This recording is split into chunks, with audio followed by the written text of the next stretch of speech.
मित्रों, नमस्कार। बनारस के पान के विषय में तो आपने सुन रखा होगा, बहुत मशहूर है बनारसी पान। बनारस में पान की बहुत सारी दुकानें हैं। वहाँ गलियों के अंदर पुरानी पुरानी दुकानें हैं।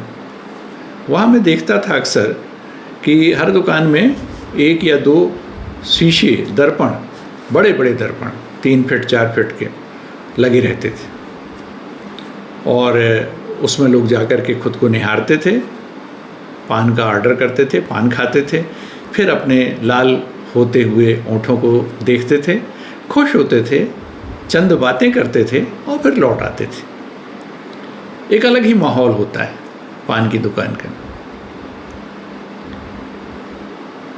वहाँ पान की दुकान में भीड़ भी होती है, लेकिन एक दुकान ऐसी थी वहाँ एक गली में जिसमें बहुत ज़्यादा भीड़ होती थी। एक बार मैंने सोचा कि क्या बात है, इसके यहाँ बहुत भीड़ क्यों होती है। मैं गया देखने के लिए, तो जा कर के मैंने देखा। मैं तो पान खाता नहीं, तो मुझे ऐसे तो अंदाज लगता नहीं कि भाई पान के स्वाद में कोई वैशिष्ट्य है, इसके कारण भीड़ होती है। फिर भी मैं गया, एक मन में उत्कंठा थी जानने की, तो गया, जा कर के देखा। दुकान बहुत सामान्य थी और कोई तामझाम नहीं, कुछ नहीं। 2 शीशे लगे हुए थे, एक शीशा सामने, एक साइड में। तो जो सामने शीशा लगा था उसमें मैंने सहज ही खुद को जा कर के देखा। अब दुकान के सामने गया हूँ तो दिखाई दूंगा ही। तो मैंने जब खुद को निहारा तो मैं एकदम से चौंक गया। मैंने क्या महसूस किया कि जैसा मैं अपने को घर में देखता हूँ रोज दर्पण में, रोज आदमी दर्पण तो देखता ही है किसी न किसी बहाने, तो उसमें जैसा मैं लगता हूँ वैसा इसमें नहीं लग रहा था। इसमें मेरा चेहरा ज़्यादा उज्ज्वल दिख रहा था, मेरा वर्ण जो है थोड़ा सा उज्ज्वल दिख रहा था, रंग। और दूसरे और लोग खड़े थे, उनकी तरफ मैंने देखा, उनके ओरिजिनल जैसे स्वरूप था उनका, उसको देखा मैंने। उसके बाद उनका स्वरूप का जो प्रतिबिंब दर्पण में दिख रहा था उसे देखा, तो मैंने देखा कि उनके भी स्वरूप में जैसे वे हैं वैसे न दिख करके बेहतर और ज़्यादा उज्जवल दिख रहे थे। और उनके चेहरे के जो छोटे मोटे दाग धब्बे थे वे भी उसमें विलीन हो गए थे, नहीं दिख रहे थे। तब मुझे समझ में आया कि ओह, इसके यहाँ भीड़ का रहस्य ये है कि इसके यहाँ लोग पान तो खाते हैं, इसके यहाँ से पान का स्वाद लेते हुए भर नहीं लौटते। एक नया उत्साह, एक नया आत्मविश्वास लेकर के लौटते हैं कि मैं इतना हैंडसम हूँ, मैं इतना सुंदर दिखता हूँ, मैं इतना प्रभावशाली व्यक्तित्व का धनी हूँ। एक अंदर कॉन्फिडेंस आता है। तो मुझे लगा कि यही कारण है इसके यहाँ की भीड़ का। अब ये सारा जिक्र मैं आपसे क्यों कर रहा हूँ? यह मैं इसलिए कर रहा हूँ कि हर व्यक्ति के अंदर,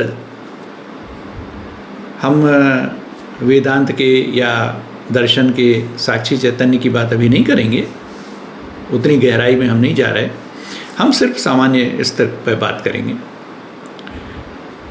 तो होता क्या है कि हर व्यक्ति के अंदर वह स्वयं के बारे में एक छवि निर्मित करता है, अपने चित्त में स्वयं को देखता है। तो अपने चित्त में जिस प्रकार वह दर्पण में अपने चेहरे को निहारता है, उसी प्रकार अपने चित्त के अंदर स्वयं को देखता है। और स्वयं को जब देखता है तो यह देखना उसका ऐसा ही नहीं होता कि तटस्थ रूप से मात्र देख रहा है, वो खुद को सृजित करते हुए देखता है, क्रिएटिव होकर देखता है। ये क्रिएटिव होकर के देखना क्या है? वह जैसा है उसे लगता है कि, जैसे कई लोग सोचते हैं कि शायद मुझे लोग उतना ईमानदार ना समझते हों, शायद मुझे लोग अहंकारी समझते हों, शायद मुझे उतना विद्वान ना समझते हों, लेकिन ऐसा नहीं है। यहाँ वो अपनी सर्जना का प्रयोग करता है कि नहीं, मैं तो वस्तुतः निरअहंकारी हूँ, मेरे अंदर अहंकार नहीं है, मेरे अंदर लोभ नहीं है, मैं जैसा स्वयं को जानता हूँ, मैं तो एकदम साफ सुथरा इंसान हूँ, मैं तो बहुत अच्छा इंसान हूँ, मुझे क्रोध नहीं आता और अकारण क्रोध नहीं आता और मैं सब कुछ अच्छा अच्छा है। तो अपने बारे में अच्छा अच्छा सोचता है। अब अपने बारे में अच्छा अच्छा सोचता है और सोच करके ही वो उसी रूप में अपने चित्त में स्वयं की एक छवि बना लेता है। पान की दुकान में जो आपने उस दर्पण में देखा, जो मैंने जिक्र किया, वैसी ही ये छवि होती, यथार्थ को प्रतिबिंबित नहीं करती। यथार्थ को सृजनात्मकता के साथ मिला करके और अच्छा बेहतर बना करके, सुंदर बना करके मेरे सामने प्रस्तुत करती है। हर मनुष्य के साथ अक्सर ऐसा होता है। उन मनुष्यों की बात छोड़ दीजिए जो सचमुच बहुत ज्ञानी हैं। हम सामान्य मनुष्यों की चर्चा कर रहे हैं। मैं भी वैसा ही सामान्य मनुष्य हूँ। तो हम अपने अंदर अपनी एक अच्छी छवि बना लेते हैं। हम चाहे कुछ गलत करें भी, गलत विचार आए भी, फिर भी हम मन के अंदर यही सोचेंगे कि नहीं, हमारे अंदर कोई दुर्विचार नहीं आते, मैं ऐसा नहीं हूँ। और अगर ऐसा हुआ भी है तो किसी कारण से हो गया होगा, मैं वस्तुतः ऐसा नहीं हूँ, अंदर से बड़ा निर्मल हूँ। ऐसी सुंदर छवि बनाते हैं और उसी के सहारे हम अपने आत्मविश्वास को बढ़ाए रखते हैं, बनाए रखते हैं। तभी तो हम खुशी खुशी जी पाते हैं। अगर हमको यह लग जाए कि मैं तो बड़ा दुर्विचार वाला व्यक्ति हूँ, मैं तो बड़ा दुर्गुणी हूँ, मैं तो बड़ा अहंकारी हूँ, मैं तो बड़ा क्रोधी हूँ, मैं तो ऐसा हूँ वैसा हूँ, और सारे जो है नकारात्मक गुण अगर मेरे अंदर मैं समझ लूँ, जो होते भी हैं कई बार, अक्सर तो होते ही हैं, तो अगर उनका दर्शन मैं अपने अंदर करने लगूँ और वो छवि बना लूँ, तो मैं जी कैसे पाऊँगा? मेरे अंदर आत्मविश्वास कैसे आएगा? रावण भी स्वयं को अच्छा ही मानता था। कोई अपने को बुरा तो नहीं मानेगा। अपने अंदर हम अपनी अच्छी छवि बनाते हैं और उसी के कारण प्रसन्न रहे आते हैं। ठीक उसी पान की दुकान की तरह प्रसन्न होकर के हम लौटते हैं और दिन भर हमारा प्रसन्नता में बीतता है। अब ये जो छवि हम बनाते हैं, आप कहेंगे कि भाई धनात्मक दृष्टि से सोचना चाहिए, अच्छी अच्छी बातें सोचना चाहिए, तो ये तो अच्छी बात है। खुद को अच्छा समझ रहे हैं हम, तो आप कहेंगे ये तो बहुत अच्छा है, ये तो सकारात्मक कहलाया, धनात्मक दृष्टिकोण कहलाया, ये तो एप्रिसिएट करने वाली चीज़ है। लेकिन ऐसा नहीं है। सत्य को छिपाना, सत्य का गोपन करना और असत्य को सत्य के स्थान पर प्रदर्शित करना या समझना नकारात्मक दृष्टिकोण है, सकारात्मक नहीं है। यह नकारात्मक है। सकारात्मक कैसे हो सकता है? चूंकि अच्छा है इसलिए आप कहेंगे कि सकारात्मक है। जहां अच्छा नहीं है वहां हम अच्छे को प्रतिस्थापित कर रहे हैं, तो यह प्रयास हमारा नकारात्मक है, यह सकारात्मक प्रयास नहीं है। भाई अच्छे को हम अच्छा कहें तब सकारात्मक बात होगी।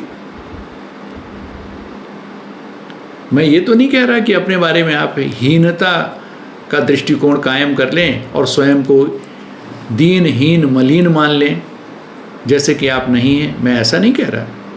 अगर आप नहीं हैं तो आप खुद को ऐसा क्यों मानेंगे? लेकिन अगर आपके अंदर कोई दुर्गुण है या कोई कमी है, मनुष्य तो देखिए कमजोरियों का पुतला होता है, कमजोरियां तो सभी के अंदर होती हैं।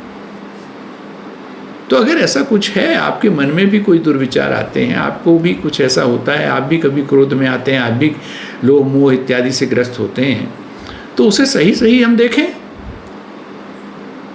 उस पर एक लेपन क्यों करें? अच्छाई का लेपन करके और देखें और सोचें हम कि सकारात्मक दृष्टिकोण है, ऐसा नहीं है। ना खुद के बारे में ये सही है, ना दूसरे के बारे में सही है। तो हमें ऐसे दर्पण की तलाश होनी चाहिए खुद को देखने के लिए, जिसमें एकदम जैसी छवि है वैसी ही दिखे।